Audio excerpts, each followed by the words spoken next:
ಎಲ್ರಿಗೂ ನಮಸ್ಕಾರ ಸ್ನೇಹಿತರೆ, welcome back to my channel. ಹೊರಗುತ್ತಿಗೆ ನೌಕರರಿಗೆ ಒಂದು ಬಹಳ ಪ್ರಮುಖವಾದಂಥ ಅಪ್ಡೇಟ್ ಇದೆ. ಈಗಾಗಲೇ ಇದಕ್ಕೆ ಸಂಬಂಧಪಟ್ಟ ಹಾಗೆ ಫ್ಯೂ ಡೇಸ್ ಬ್ಯಾಕ್ ಏನೇ ಮಾಹಿತಿ ಬಂದರೂ ಕೂಡ ನಮ್ಮ ವಾಹಿನಿಯಿಂದ ನಿಮಗೆ ಹೇಳ್ತಾ ಬಂದಿದ್ದೀನಿ. ಸೊ ಇವಾಗ ಏನಿದೆ ಅಂತ ಈಗ ಹೊರಗುತ್ತಿಗೆ ನೇಮಕಾತಿ ರದ್ದತಿಗೆ ರಾಜ್ಯ ಸರ್ಕಾರದ ನಿರ್ಧಾರ, ಮಹತ್ವದ ಮಸೂದೆ ಮಂಡನೆಗೆ ಸಿದ್ಧತೆ ಅಂತ. ನೋಡಿ, ಹೊರಗುತ್ತಿಗೆ ನೇಮಕಾತಿ ರದ್ದತಿ ಅಂತ ಏನಿದೆ ಇದನ್ನ ಸಂಪೂರ್ಣವಾಗಿ ಕಿತ್ತಾಕ್ಬೇಕು ಇದನ್ನ. ಸೊ ಈ ನೇಮಕಾತಿಗಳನ್ನೇ ಮಾಡೋದು ಬೇಡ ಅಂತ ಈಗ ಸ್ಟೇಟ್ ಗೌರ್ಮೆಂಟ್ ಡಿಸೈಡ್ ಮಾಡಿದೆ.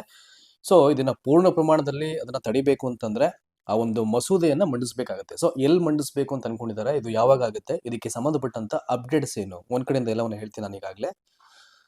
ನೋಡಿ, ಇಲ್ಲಿಂದ ಶುರು ಮಾಡೋಣ ಈಗ. Here we go. ಹೊರಗುತ್ತಿಗೆ ನೇಮಕಾತಿಯನ್ನ ಸಂಪೂರ್ಣವಾಗಿ ರದ್ದುಗೊಳಿಸಲು ರಾಜ್ಯ ಸರ್ಕಾರ ತಯಾರು ಮಾಡಿಕೊಂಡಿದ್ದು ಬೆಳಗಾವಿ ಅಧಿವೇಶನದಲ್ಲಿ ಮಸೂದೆಯನ್ನು ಮಂಡಿಸ್ತಕ್ಕಂಥ ಸಾಧ್ಯತೆ ಇದೆ. ಈಗ ಬೆಳಗಾವಿಯಲ್ಲಿ ಐ ಥಿಂಕ್ ಡಿಸೆಂಬರ್ 8ನೇ ತಾರೀಕಿಂದ ಒಂದು ಚಳಿಗಾಲದ ಅಧಿವೇಶನ ಆರಂಭ ಆಗುತ್ತೆ. ಸೊ ಅಲ್ಲಿ ಈ ಹೊರಗುತ್ತಿಗೆ ನೌಕರರ ಒಂದು ನೇಮಕಾತಿ ಏನಿದೆ ಇದನ್ನು ಮಾಡುವಂಥದ್ದು, ಅದನ್ನು ಪೂರ್ಣ ಪ್ರಮಾಣದಲ್ಲಿ ರದ್ದು ಮಾಡಲಿಕ್ಕೆ ಸರ್ಕಾರ ಈಗ ಡಿಸೈಡ್ ಮಾಡಿರುವಂಥದ್ದು. ಇನ್ನು ಮುಂದುವರೆದಂತೆ ಸರ್ಕಾರಿ ಇಲಾಖೆಗಳಲ್ಲಿ ಹೊರಗುತ್ತಿಗೆ ನೇಮಕಾತಿಯನ್ನ 2028ರ ವೇಳೆಗೆ ಸಂಪೂರ್ಣವಾಗಿ ರದ್ದುಗೊಳಿಸಲು ರಾಜ್ಯ ಸರ್ಕಾರ ಸಿದ್ಧತೆಯನ್ನ ಮಾಡಿಕೊಂಡಿದೆ. ಅಂದ್ರೆ ಕೆಲವು ಮಾಹಿತಿಗಳ ಪ್ರಕಾರ ಅದು ಒಂದೇ ಟರ್ಮ್ ಅಲ್ಲಿ ಎಲ್ಲವನ್ನ ಮಾಡ್ಲಿಕ್ಕಾಗಲ್ಲ. ಸೊ ಹಂತ ಹಂತವಾಗಿ ಎಲ್ಲೆಲ್ಲಿ ಏನೆಲ್ಲ ಆಗ್ತಾ ಇದೆ ಅವೆಲ್ಲವನ್ನ ಒಂದ್ ಕಡೆಯಿಂದ ರದ್ದು ಮಾಡಬೇಕು ಅಂತಕ್ಕಂಥದ್ದು ಒಂದು ಮಾಹಿತಿ ಇದೆ. ಅಂತೆಯೇ ಸರ್ಕಾರಿ ಸಂಸ್ಥೆಗಳಲ್ಲಿ ಖಾಸಗಿ ಹೊರಗುತ್ತಿಗೆ ನಿಷೇಧ ಮಸೂದೆ ಮಂಡಿಸಲು ರಾಜ್ಯ ಸರ್ಕಾರ ಮುಂದಾಗಿದೆ. ಸೊ ಏನ್ ಮಸೂದೆ ಹೆಸರು ಅದು? ಸರ್ಕಾರಿ ಸಂಸ್ಥೆಗಳಲ್ಲಿ ಖಾಸಗಿ ಹೊರಗುತ್ತಿಗೆ ನಿಷೇಧ ಮಸೂದೆ ಅಂತ, ಅದನ್ನ ಮಂಡಿಸಬೇಕಾಗತ್ತೆ ಅಧಿವೇಶನದಲ್ಲಿ. ಸೊ ಡಿಸೆಂಬರ್ 8ನೇ ತಾರೀಕಿಂದ ಆರಂಭ ಆಗ್ತಾ ಇರತಕ್ಕಂತ ಬೆಳಗಾವಿ ಚಳಿಗಾಲದ ಅಧಿವೇಶನದಲ್ಲಿ ಈ ಮಸೂದೆಯನ್ನ ಸರ್ಕಾರ ಮಂಡಿಸಲಿಕ್ಕೆ ಈಗಾಗಲೇ ಸಿದ್ಧತೆಯನ್ನು ಮಾಡ್ತಿರುವಂತದ್ದು. ಸೊ ಏನಕ್ಕೆ ರೀಸನ್ ಈಗಾಗಲೇ ನಿಮ್ಗೆ ಗೊತ್ತಿದೆ ಈಗ. ಸೊ ಹೊರಗುತ್ತಿಗೆ ನೌಕರರು ಅನುಭವಿಸ್ತಕ್ಕಂಥ ಸಂಕಷ್ಟಗಳಾಗಿರ್ಬೋದು, ಸಾಕಷ್ಟು ಸಮಸ್ಯೆಗಳಾಗಿರ್ಬೋದು, ಅವೆಲ್ಲವೂ ಗೊತ್ತೇ ಇರತಕ್ಕಂಥ ವಿಚಾರ. ಅದು ವೇತನ ಸರಿಯಾಗಿ ಕೊಡದೇ ಇರೋದಾಗಿರ್ಬೋದು, ಅಥವಾ ವೇತನವನ್ನ ಕಡಿಮೆ ಕೊಡೋದಾಗಿರ್ಬೋದು, ಜಾಸ್ತಿ ವರ್ಕ್ ಮಾಡಿಸೋದು, ಈ ಪ್ರಾವಿಡೆಂಟ್ ಫಂಡ್ ಅನ್ನ ಕೊಡದೇ ಇರೋದು ಸರಿಯಾದ ರೀತಿಯಲ್ಲಿ, ESI, ಮತ್ತೆ ವೆರಿ ಇಂಪಾರ್ಟೆಂಟ್ಲಿ ಯಾವುದೇ ರೀತಿಯ ಸೆಕ್ಯೂರಿಟಿ ಇಲ್ಲದೆ ಇರೋದು, ಸೇವಾ ಭದ್ರತೆ ಇಲ್ಲದೆ ಇರೋದು.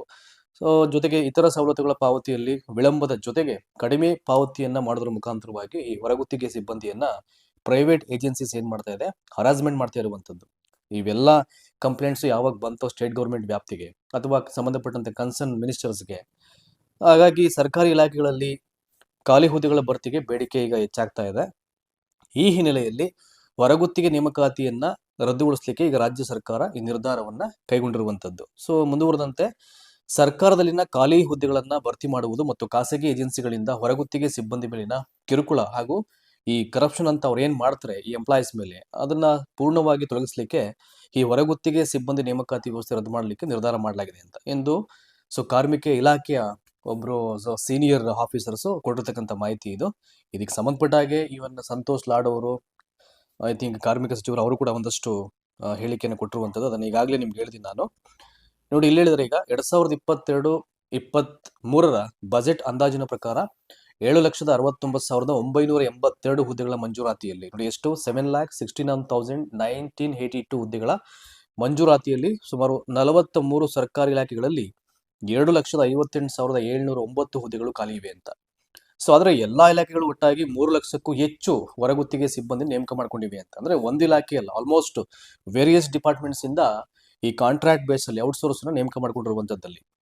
ಸೊ ಹಾಗಾಗಿ ಖಾಸಗಿ ಹೊರಗುತ್ತಿಗೆ ಸಂಸ್ಥೆಗಳ ಜೊತೆಗಿನ ಎಲ್ಲಾ ವ್ಯವಸ್ಥೆ ಮತ್ತು ಒಪ್ಪಂದಗಳನ್ನ ಸರ್ಕಾರವು ಮಾರ್ಚ್ 31, 2028ರ ಒಳಗೆ ಹಂತ ಹಂತವಾಗಿ ಕಡಿತಗೊಳಿಸಲಾಗಿದೆ. ಅಲ್ಲಿ ನೋಡ್ಬೇಕಲ್ಲ, ಏಜೆನ್ಸಿ ಕಮಿಟ್ಮೆಂಟ್ಸ್ ಏನಿರುತ್ತೆ, ಅವ್ರ ಅಗ್ರಿಮೆಂಟ್ಸ್ ಏನ್ ಕತೆ, ಇದನ್ನ ಪೂರ್ಣ ಪ್ರಮಾಣದಲ್ಲಿ ಒಂದೇ ಸಲ ರದ್ದು ಮಾಡ್ಲಿಕ್ಕೆ ಸಾಧ್ಯ ಆಗದೇ ಇರ್ಬೋದು. ಹಾಗಾಗಿ ಒಂದು ಟೈಮ್ ಬಾಂಡಿಂಗ್ ಅವ್ರು ಹೇಳಿದ್ರೆ 2028ರ ಒಳಗಾಗಿ ಆಲ್ಮೋಸ್ಟ್ ಎಲ್ಲವನ್ನ ಹಂತ ಹಂತವಾಗಿ ನಾವು ಅದನ್ನ ರದ್ದು ಮಾಡ್ತೀವಿ ಅಂತ. ಅಲ್ಲಿವರೆಗೆ ಹೊರಗುತ್ತಿಗೆ ಪಡೆದ ಉದ್ಯೋಗಿಗಳನ್ನ ನಿರ್ವಹಿಸಲು ರಾಜ್ಯಾದ್ಯಂತ ಬೀದರ್ ಮಾದರಿಯನ್ನು ಅಳವಡಿಸಿಕೊಳ್ಳಲು ಸರ್ಕಾರ ನಿರ್ಧಾರ ಮಾಡಿದೆ. ಸೊ ಏನ್ ಬೀದರ್ ಮಾದರಿಯ ಒಂದು ಅಳವಡಿಕೆ ಅಂತಂದ್ರೆ ಯಾವ ರೀತಿ ಇದೆ ಇದು ಬೀದರ್ ಮಾದರಿ ಅಂದ್ರೆ? ನೋಡಿ, ಇಲ್ಲಿ ಹೇಳ್ತಾರೆ ಈಗ.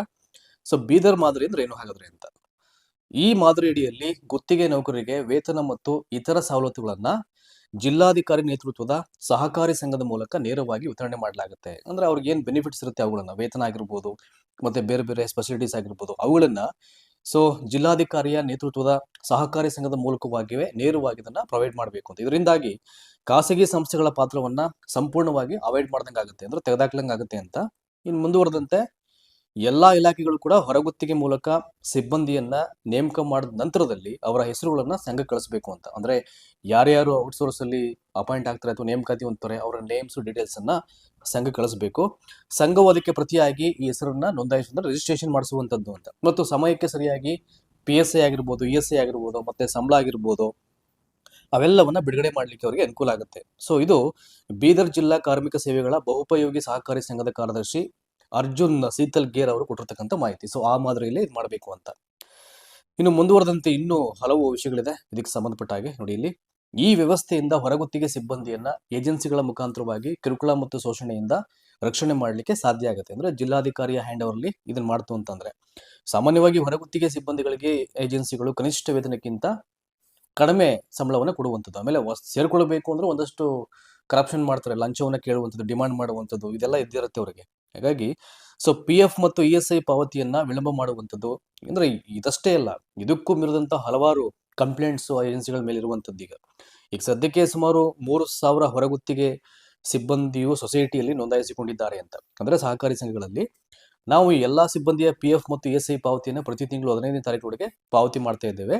ಇನ್ನು ವೇತನವನ್ನು ಸಹ ಸಮಯಕ್ಕೆ ಸರಿಯಾಗಿ ಪಾವತಿ ಮಾಡಲಾಗ್ತಾ ಇದೆ. ನಾವು ಪ್ರತಿ ತಿಂಗಳು 18% GST ಸಹ ಸಮಯಕ್ಕೆ ಸರಿಯಾಗಿ ನಾವು ಪೇ ಮಾಡ್ತಾ ಇದ್ದೀವಿ ಅಂತ ಇಲ್ಲಿ ಅವರು ಅರ್ಜುನ್ ಅವರು, ಸೊ ಸೀನಿಯರ್ ಆಫೀಸರ್ಸ್ ಅಂತ ಏನಿದ್ದಾರೆ ಸಂಘದ್ದು, ಅವರು ಇಲ್ಲಿ ಮಾಹಿತಿಯನ್ನ ಸೊ ಕೊಟ್ಟಿರುವಂತದ್ದು.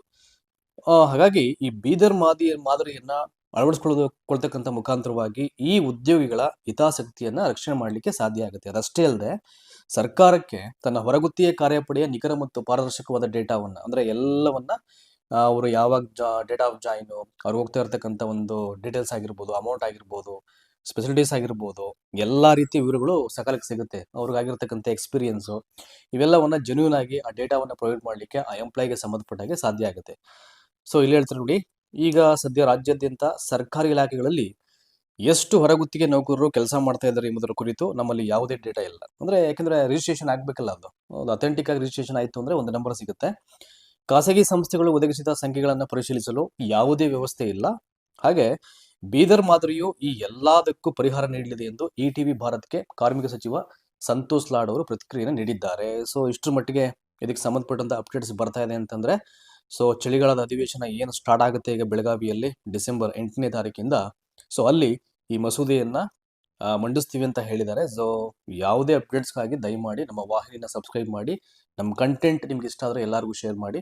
ಇದಕ್ಕೆ ಸಂಬಂಧಪಟ್ಟಂತ ಯಾವುದೇ ಸಣ್ಣ ಮಾಹಿತಿ ಬಂದರೂ ಕೂಡ ಖಂಡಿತವಾಗ್ಲೂ ನಮ್ಮ ವಾಹಿನಿ ಕಡೆಯಿಂದ ಹೇಳುವಂತ ಪ್ರಯತ್ನ ನಮ್ಮ ಕಡೆಯಿಂದ ಆಗುತ್ತೆ. ಸೊ ನಮ್ಮ ಆಶಯ ಏನಪ್ಪಾ ಅಂದ್ರೆ, ಯಾರ್ಯಾರು ಈ ಔಟ್ಸೋರ್ಸ್ ಆಗಿ ನೇಮಕ ಹಾಕೊಂಡು ಹೊರಗುತ್ತಿಗೆ ಅದರದಲ್ಲಿ ಹಲವಾರು ರೀತಿಯ ಸಮಸ್ಯೆಯನ್ನ, ಹರಾಸ್ಮೆಂಟ್ ಅನ್ನ ಅನುಭವಿಸ್ತಾ ಇದ್ದಾರೋ ಅವ್ರಿಗೆಲ್ಲರಿಗೂ ಒಳ್ಳೇದಾಗ್ಲಿ ಅಂತಕ್ಕಂಥದ್ದು ನಮ್ಮ ಆಶಯ. ಸೊ ಎಲ್ರಿಗೂ ಶುಭವಾಗ್ಲಿ. ನಾನು ಅವಾಗಲೇ ಹೇಳಿದಾಗೆ ಮ್ಯಾಕ್ಸಿಮಮ್ ಸಬ್ಸ್ಕ್ರೈಬ್ ಮಾಡಿ, ಎಲ್ಲರಿಗೂ ಶೇರ್ ಮಾಡಿ. ಯಾವುದೇ ಅಪ್ಡೇಟ್ಸ್ ಬಂದರೂ ಕೂಡ ಹೇಳೋ ಪ್ರಯತ್ನ ಅಂತೂ ಇದ್ದೇ ಇರುತ್ತೆ. Thank you so much.